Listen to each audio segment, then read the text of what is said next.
ऐसा क्या हो गया कि डोनाल्ड ट्रंप पर कोई डबल अटैक करने जा रहा है, कोई डबल टारगेट उन्हें बना रहा है? क्या अमेरिका के राष्ट्रपति डोनाल्ड ट्रंप की जान को खतरा है? ईरान के सबसे ताकतवर लोगों में शामिल मोहम्मद जावाद लारिजानी ने खुलेआम एक धमकी दे दी है। ट्रंप अब मारे लागों में धूप भी सेक नहीं सकते हैं क्योंकि एक छोटा सा ड्रोन उन्हें अपना निशाना बना सकता है। इस धमकी के बाद अमेरिका में खलबली मच गई है। क्या सच में ट्रंप की जान पर ईरानी ड्रोन का साया है? क्या वॉशिंगटन पहुंच चुका है ईरान का किलर ड्रोन? इस रिपोर्ट में आपको दिखाते हैं ट्रंप पर मंडराती हुई दहशत के साए की पूरी कहानी।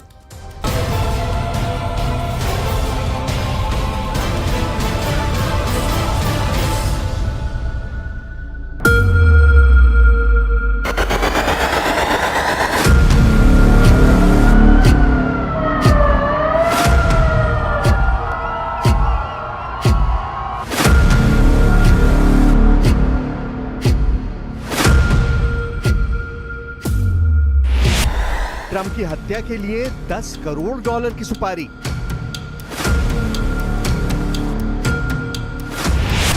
ईरान के अधिकारी की ट्रंप को सीधी warning. Human rights and the council is in a very important historical juncture right now. Donald Trump को ड्रोन से निशाना बनाने की धमकी।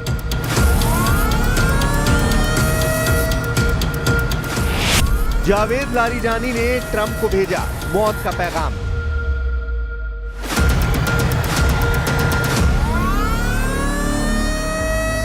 अमेरिका में इस वक्त हड़कंप मचा है।